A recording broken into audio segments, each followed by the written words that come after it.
ભાઈઓ સલામ કર્યો.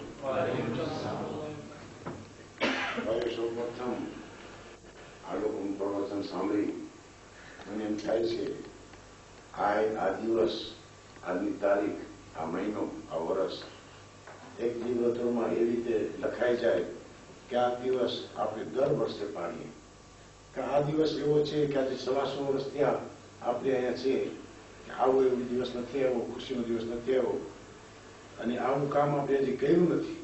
તો આ દિવસ મને લાગે છે કંઈ નહીં છેવટ જે આ ફોઈએ હોય એમાં આપણે નાનકડો જલસો કરી અને આ દિવસ પાડીએ.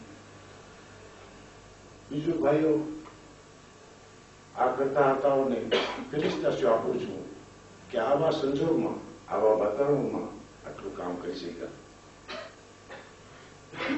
મેં ઘણા આવા કામ રજૂ કર્યા હતા, જેમ કે ડિસ્પાન્સરી મારી ઘડી હતી, દવા ગામમાં આવી ગઈ હતી, કોન્ટેનર, દવા મફત, પ્લાન મફત, ટ્રાન્સપોર્ટ બી મફત.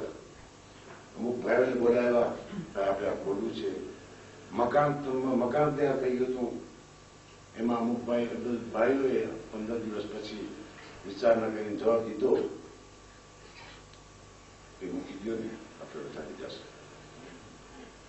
તો ભાઈઓ, આ લોકો મેં ત્યાં ઊભું કર્યું છે, તમારા બધા પાસે માંગણી કરું છું. આ એક બહુ મોટી ચીજ ઊભી થઈ છે. 125 વર્ષ પછી આ એક મોટી ચીજ ઊભી થઈ છે. તો ભાઈઓ બધા માંગણી કરું છું અને ખાસ ટેકો આપજો અને મદદ, તન મન ધનથી મદદ કરજો જ્યાં આગળ વધે. અને હજી ઘણું કરવાનું છે. આ દીકરીઓને કર્યું છે, દીકરીઓ માટે એમ નથી કે કામ પતી જાય છે, હજી માટે ઘણું હજી કરવાનું છે. આપણે દીકરીઓ માટે કરશું તો અપીલ કરું છું ભાઈઓ, આને પૂરી મદદ થવી જોઈએ.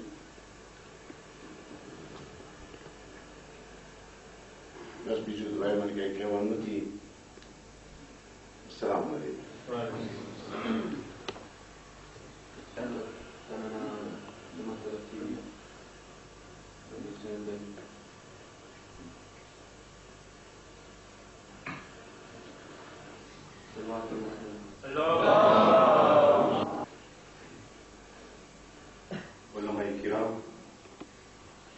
Dedicated Council from Sahib, Embassy and representant, Madras Tuzera સંચાલકો, ભાઈઓ, સલામ alaikum. આપણે આપણી જિંદગીમાં ઘણા કામ શરૂ કર્યા છે, પણ એમાંના કેટલાય કામ એવા છે જે શરૂઆત કરતા પહેલા જ ઉમરાઈ ગયા હોય, કેટલાય કામ અધવચ્ચે જ અટવાઈ ગયા હોય. તો મુખ્ય કારણ આપણી આત્માની નિર્બળતા છે. પણ જ્યાં ધ્યેય છે ત્યાં સિદ્ધિ છે. કોઈ પણ કાર્યની શરૂઆત પાકે પાય વ્યવસ્થિત રીતે અમલમાં મૂકવામાં આવે અને એક ધારો પ્રયત્ન તેની પાછળ કરવામાં આવે તો સફળતા સામે આવી પહોંચે છે.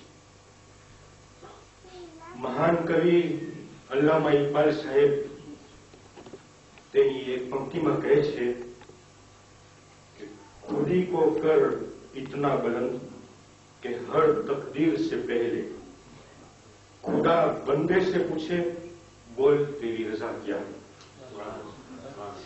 એટલે આપણે આપણી જાતને એટલી પ્રયત્નશીલ બનાવવી જોઈએ કે ખુદા તકદીર લખતા પહેલા પૂછે કે બોલ મારા બંદા, તું શું માગે છે, શું આપું.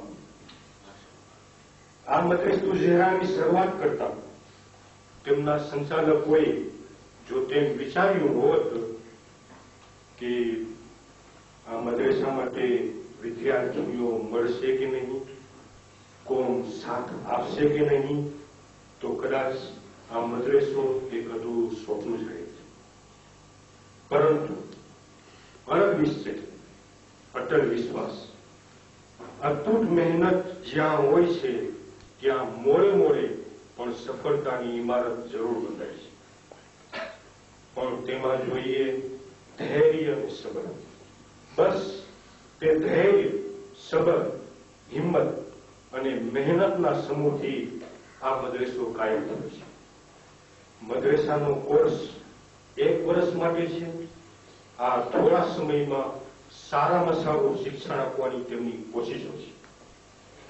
આપણા હાથો ભરેલા છે કે નહીં તે અલ્લાહ નથી જોતો, પણ એ હાથ ચોખ્ખા છે કે નહીં એ જ જુએ છે. ચોખ્ખા હાથ રાખવા માટેની તક જતી ન રહે એ આપણે જોવાનું છે. આજે કોમના તમામ ભાઈઓને એ યાદી આપવી જરૂરી છે કે ચહારદા માસૂમ ઇસ્લામને માનનારી કોમ આજે બીજી કોમ કરતા કેમ પાછળ છે. એ કોમમાં હસદ, ઈર્ષા, વેરઝેર અને ગુનાહો કેમ સંભવી શકે?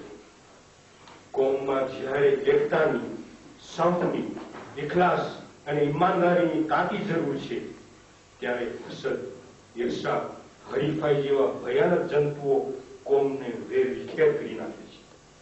આપણી સામે કરબલાની એકતા, વીરતા, ધૈર્ય, મઝહબ, એકબીજા ઉપર કુરબાન થવાની ઉચ્ચ લાગણી હજુ હમણાં જ પસાર થઈ છે, જે આપણી નજર સમક્ષ છે. ઇમામોને માનનારા મોમીન ભાઈઓ એ કેમ ભૂલી જાય છે કે કરબલાના મઝલૂમ ઇમામનું નિમક જે આપણે અઠવાડિયા પહેલા જ ખાધેલું છે તે આપણા મોઢામાં છે. એનું જબરદસ્ત એહસાન સારી મુસ્લિમ જગત પર છે. ઇસ્લામનું જીવંત હોવું એ ઇમામની કુરબાનીને આભારી છે. આપણને એ પાક ઇમામોના ગુલામ હોવાની વાતો કરીએ છીએ, ત્યારે કોમ કરબલાની કોમ બનીને રહે એવી દુઆ છે.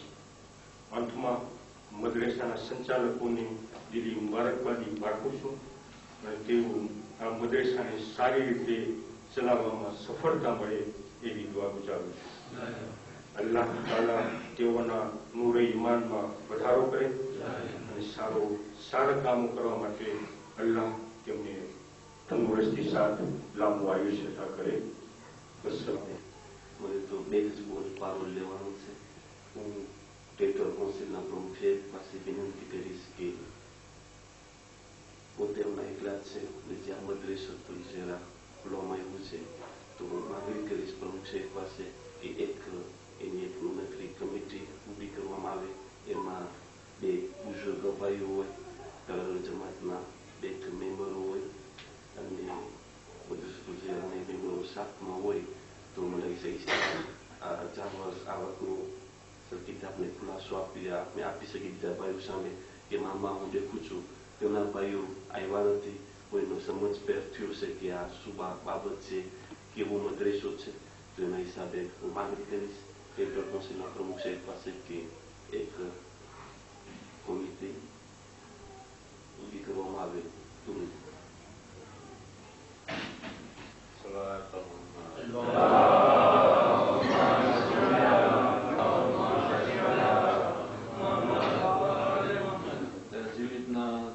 જમાતના પ્રમુખ સાહેબનો સિગ્નેચર આપી ગયા એ પ્રમાણે અગર જો ટેટર કાઉન્સિલના પ્રમુખ સાહેબનો જે પણ વિચારણા હોય અમારા મજલિસ ઝેરાના સંચાલકો તરફથી કોઈ જાતનો કંઈ પ્રોબ્લેમ નથી. અમે આ સિચ્યુએશન સ્વીકારવાની તૈયાર છે. ત્યારબાદ ટેટર કાઉન્સિલના પ્રમુખ તરફથી 1 મિલિયન ડોનેશન કરવામાં આવેલ છે તથા ઉમેદવાર તરફથી પણ મજલિસ ઝેરાને 1 મિલિયન ડોનેશન આપવામાં આવેલ છે.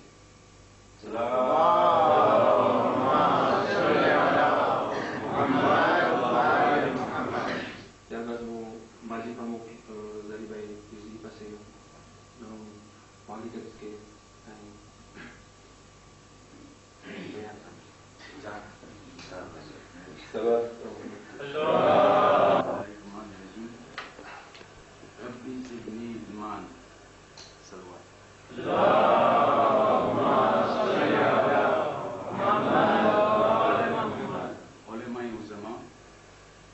बुजुर्गों, टेरिटरी काउंसिलના પ્રમુખ સાહેબ તથા તેના સાથીદારો, કન્નરી જમાતના પ્રમુખ સાહેબ તેના સાથીદારો, મદ્રસતુલ ઝહરાના સંચાલકો, ભાઈઓ, સલામ અલૈકુમ. ભાઈઓ, હું આપણી જમાતને અને આ કોમને ખુશનસીબ દેખું છું કે આજે આપણી કોમમાં એવો મોકો મળ્યો છે કે એક ઇલ્મગાહનું આપણે ઉદ્ઘાટન કરી શકીએ છીએ. આપણે હમણાં જેમ બધા ભાઈઓ બોલી ચૂક્યા કે આપણે હમણાં જ 10 દિવસ સુધી મજલિસો સાંભળી અને અનેક મજલિસમાં આપણે જોયું હશે કે મૌલાના સાહેબે ઇલ્મ બારામાં કંઈક ને કંઈક બોલેલા હશે કે આ ઇલ્મ વધારો તમે તમારી કોમમાં. આપણે જો કલામે પાકમાં જોઈએ તો એક વખત નહીં પણ અનેક વખત કલામે પાકમાં લખેલું છે કે તમે તમારો ઇલ્મ વધારો. અને જ્યારે રસૂલ પર આ કલામ નાઝિલ થયા ત્યારે કયા સૂરાથી શરૂ થયું? સૂરે ઇકરાથી શરૂ થયું અને સૂરે ઇકરાનો પહેલો શબ્દ શું છે કે પડ. પડ અલ્લાહના નામથી જે રહેમાન અને રહીમ છે. એટલે કે અલ્લાહ પાક પણ કહે છે કે પહેલું જો તમને કામ કરવાનું હોય તો શીખવાનું છે અને પછી તમે બીજું કામ કરી શકશો. આજે આ આપણી કોમમાં આ છોકરીઓ માટે એક ઇલ્મગાહ, એક મદ્રેસો ની ઉદ્ઘાટન કરવામાં આવ્યો છે અને આ હું એમ લખું છું કે આ જે આ કોમમાં આ કામ થઈ રહ્યું છે એ જેમ હમણાં રજબલીભાઈ કહી ગયા કે 125 વર્ષમાં આપણે કામ નથી કરેલું એવું કામની સ્થાપના થઈ રહી છે. કારણ કે આજે આપણે જોઈએ અને આપણે ઇસ્લામમાં ઘણા એવા મિસાલ છે. આપણે જો અલ્લામા હિલ્લીનો મિસાલ લઈએ, અલ્લામા હિલ્લી અલ્લામા હિલ્લી પોતે 9 વર્ષના હતા ને ત્યારે એક મુજતહિદ થઈ ગયા હતા. 9 વર્ષનો એક છોકરો મુજતહિદ ના થઈ શકે કારણ કે એ હજી નાબાલિગ કહેવાય. પણ એ છોકરો મુજતહિદ થઈ ગયો તો શા કારણે? કારણ કે એની માં એવી હતી, એની માએ એને એવી તરબિયત દીધી હતી કે નાનપણથી છે ને એ જયારે એ બચ્ચાને મોટા કરેલા હતા ત્યારે જેટલી વખત એને ધાવણ આપતા હતા ને તો પહેલા છે ને પોતે વઝુ કરીને આપતા હતા. તો આજે આપણે આ મદ્રેસામાં બધી છોકરીઓને એવું ઇલ્મ આપશું કે એ લોકોની જે વંશ પેદા થશે ને એ અલ્લામા હિલ્લી જેવી થવી જોઈએ.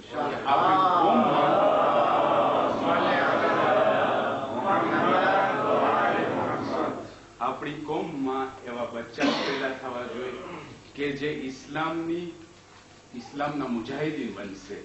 એ આપણી ઈચ્છા હોવી જોઈએ.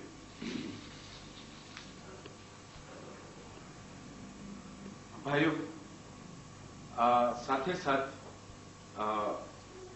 મને એક સંદેશો રજબાલીભાઈ હમણાં આપેલો હતો કે આ મદ્રેસામાં જે છોકરીઓ હશે એ આપણી કોમની છોકરીઓ નથી, આપણી જ છોકરીઓ છે. એટલે એ છોકરીઓ એક ફૂલ જેમ દેખાય એને અમે આશા રાખીએ છીએ કે આ મદ્રેસામાં આપણી છોકરીઓને ફૂલ જેમ રાખવામાં આવશે અને આપણે પણ એની એવી જ ઇજ્જત કરીએ કે એમ નહીં કે આપણે આજે આ ફૂલ હાથમાં આવેલું છે એટલે આપણે, હું નથી કહેતો કે આ મદ્રેસાના સંચાલકો પણ આખી સમસ્ત આપણી કોમ એવું ના થતું કે આ મદ્રેસામાં જે છોકરી આવે એને આપણે આમ ઉચડી લઈએ અને એ લોકોની ઇજ્જત ના રાખીએ. હું ધારું છું કે જો માવતર અહીંયા આ મદ્રેસામાં એ લોકોની છોકરીઓને મોકલાવે છે એમ નહીં કે એની બેઇજ્જતી થવી જોઈએ, એ લોકોની ઇજ્જતમાં વધારે થવો જોઈએ. કારણ કે આ છોકરીઓ આવતીકાલે આપણા ઘરમાં આવશે. જે મારી છોકરીઓ હશે તમારી આવવાની છે, તમારી અમારી આવવાની છે. એટલે આજે જો આ છોકરીઓની આપણે ઇજ્જત કરશું તો આવતીકાલે આપણા ઘરની ઇજ્જત વધશે. તો હું આ રજબલીભાઈનો આ સંદેશો તમને પહોંચાડું છું. સાથે સાથે બીજા કોઈ એક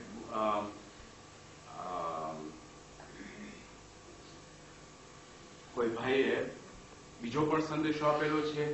એક ભાઈ આ મદ્રેસાનું ઉદ્ઘાટન માટે અને મદ્રેસાના જે આ કાર્ય માટે 10 લાખને ઓલો ડોનેશન આપે છે તેના માટે હું તમારી પાસે એક આપણે માંગણી કરું છું કે આપણે આ ડોનેશનને એક સલવાતના નારાથી વધાવી લઈએ.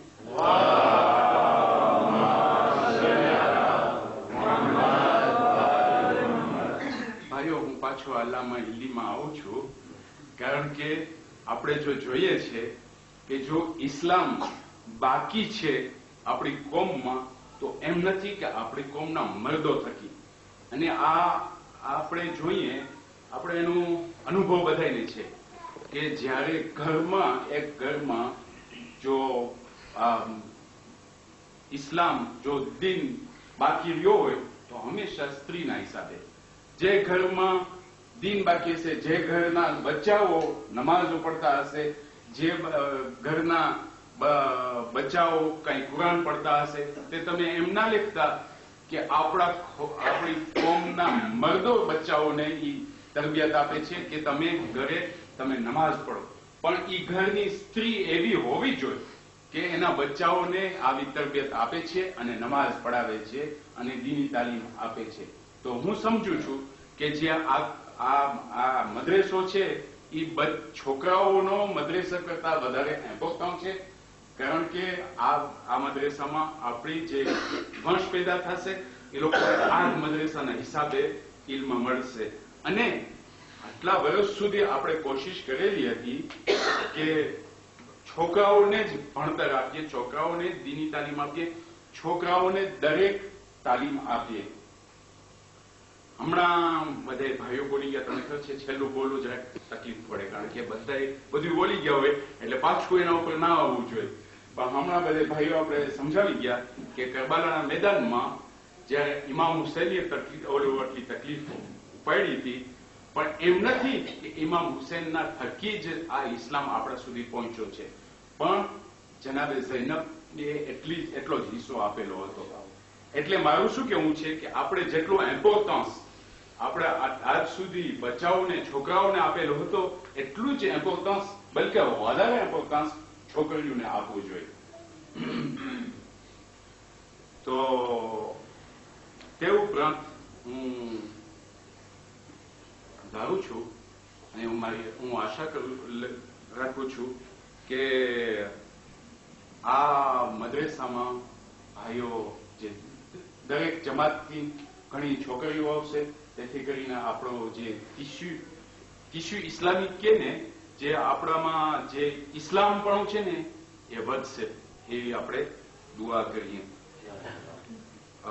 અંતમાં આ છે ને ભાઈઓ, હું લખું છું કે જેમ નૂની કિશ્તી છે ને એમાં એક કિશ્તી સમાન છે આ મદ્રેસા, એટલે નૂની કિશ્તી સમાન કિશ્તીઓ કહેવાય.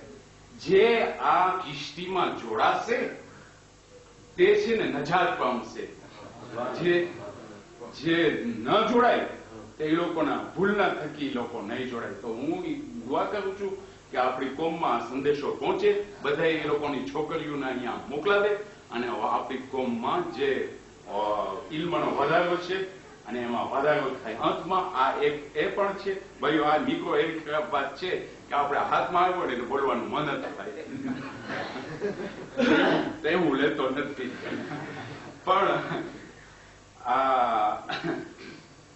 આપણે એમ લખીએ કે આ મદ્રેસામાં જે ભાઈઓ જે જોડાશે, જે તેના બચ્ચાઓને મોકલશે, તે લોકો નજાત પામશે. અને આપણે આ મદ્રેસો હું ધારું છું કે આપણી કોમના એકતાનો એક શું કે એને એક બુનિયાદ બનશે, એક ફાઉન્ડેશન બનશે, કે તેથી કરીને જ્યાં અહીંયા બધાએ એનો બચ્ચાઓને મોકલશે તે માવતર આના હિસાબે માવતર એકબીજાથી નજદીક થઈ જશે. અને આપણી કોમમાં જે એકતા તો છે જ, પણ એકતાનો વધારો થશે અને તરક્કીનો વધારો થશે. અંતમાં ભાઈઓ, હું દુઆ કરું છું કે અલ્લાહ પાક આપણા ચારદા માસુમીનના વસીલાથી આ મદ્રેસાને તરક્કી આપે, આ મદ્રેસાના જે સંચાલકોને છે એને કુવત આપે એટલી કે આ મદ્રેસાને હંમેશા સજીવન રાખે. અને મદ્રેસાની જે બચ્ચાઓ નીકળશે તે લોકોની ઇજ્જતમાં અને આબરૂમાં વધારો થાય અને આપણી કોમની આ જે ઉન્નતિમાં પણ વધારો થાય. અસલામ અલૈકુમ વરહમતુલ્લાહિ વબરકાતુહુ. કંઈ બોલવું હોય તો ઇજાઝત આપવામાં આવે. ઉલેમાએ દીન, જમાતના હોદ્દેદારો અને હાજરીને મહેનથી સલામ અલૈકુમ.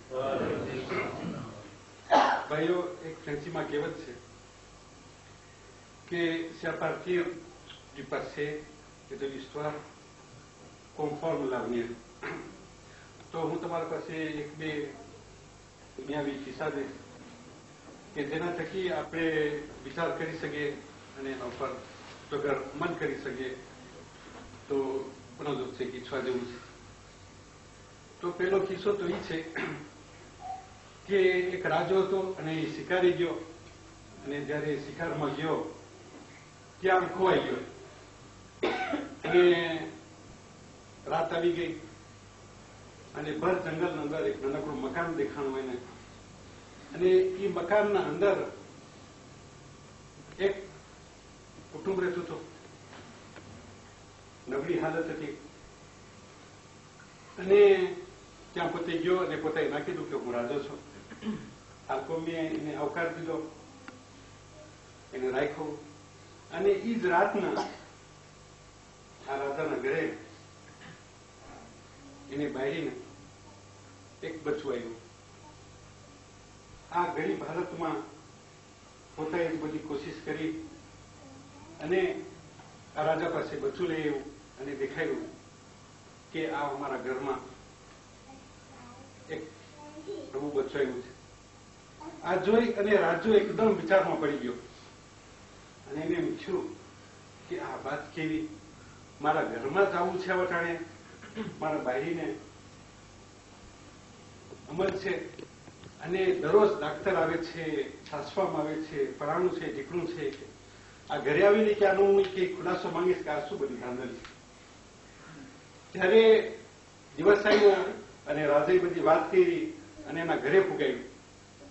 રાજાને ઘરે ફુગાવી દીધો અને હજી ઘરે આવે છે તો ઓલી દાસી હતી ઉતરી અને રાજાએ પૂછ્યું કે ક્યાં જશ? તો એ કે હું ડાક્ટરને કહેવા જાઉં છું ને કે રાણીને ફરી પાછું પેટમાં દુખાવો છે. તો કે રાણીને કહે કે આ બધી જરૂર નથી, હું હમણાં જોઈ આવ્યો છું જંગલમાં કે અને એમને સવાર થઈ ગઈ છે. તો આ તો દાસી સમાચાર દઈ આવી, એમાં રાજો કામે ચડી ગયો. તો ઝારદીનીએ ગઝોમાં અને રાજ્યમાં ફૂલમાં બધેમાં પાણી નાખતો હતો. તો ઓલી રાણી ઉપરથી કીધું કે આ બધું કે પેક કરી નાખ, પાણી બાણી બધી નાખવું. સાંજના રાજો આવે છે તો જોઈ છે બધા ફૂલ કરમાઈ ગયા છે. તો ઓલો રાજો પૂછે છે ઓલો ઝારદીને કે આ શા માટે આ બધું કરમાઈ ગયું છે, શા માટે તે બધું પાણી છાંટ્યું નથી? તો કે આ રાણીનો હુકમ છે કે. તો આ રાજો વધારે ગુસ્સાયો કે એક તો પેલા આ ડાક્ટરના ફાંસરા, હવે કે અમારા ઝારદામાં માથું મારે છે. તો નિર્ભય થઈને ઉપર ચડ્યો અને કે આ તારું શું છે વિચારી કે? તો એ કે આ એમને મૂકી જશે કે જંગલમાં તે ના જોઈ આવી કે ફૂલ એમને મૂકી જાય છે કે આ એમને મૂકી જશે. તો ભાઈઓ, જે જંગલના ફૂલ છે એ જંગલમાં રહેવા દો. આપણી આજે દીકરીઓ આજે દુનિયામાં જીવે છે અને એને કેવી રીતે પાડવા એ આપણે બરાબર વિચાર કરવાનું છે. તેઓને જેમ તેમ મૂકી નથી દેવા, પણ ઈમાનદાર સાથે અને દુનિયાવી સાથે લોકોને સારું શિક્ષણ દે, જે થકી લોકો આજની દુનિયામાં જીવી શકે અને તેઓના ધણીને સાથ આપી શકે. તો હું આશા રાખું છું કે આ મદ્રેસો એક બહુ સારી ચીજ છે અને બરોબર છે કે મારી કહેવામાં ભૂલ થતી હોય, પણ એક અઝાદારી જો ઈમાનદાર સાથે અને ઇલ્મ સાથે નહીં હોય તો મને એમ છે કે આ ગલત છે. તો હું આશા રાખું છું કે આ મદ્રેસાને આપણે બધાએ પૂરતો સાથ આપે અને એક વિચાર માંગે છે કે આપણામાં અને એક મુસ્તૈદમાં શું ફેર છે. પણ આજે મને એમ જરાક જણાય છે કે આપણા જેવા ઇન્સાનમાં અને મુસ્તૈદમાં પહેલો ફરક એ છે કે આપણા મુસ્તૈદ કે જે આ મદ્રેસો ને મદદ આપે છે એ 10,000 કિલોમીટરમાં છે અને જાણી શકે છે કે આ મદાગાસ્કારની શું જરૂર છે. આપણે હાલમાં એટલો વખત અહીંયા હતા, આપણે આ નહોતા જોઈ શક્યા, અને આપણા જે મુસ્તૈદ છે 10,000 કિલોમીટરમાં એને ખબર છે કે આ મદાગાસ્કારની શું જરૂર છે. તો અગર આ મદ્રેસો પોતાએ જો વકફ કરી શકતા હોય અને મદદરૂપ થઈ શકતા હોય તો આ જરૂરી ચીજ છે. તો હું ઇન્શાલ્લાહ આશા રાખું છું કે આપણે બધાએ આ મદ્રેસાને પૂરતો સાથ આપે. એટલું બોલી હું તમારા પાસે રજા લઈશ. સલામ અલૈકુમ.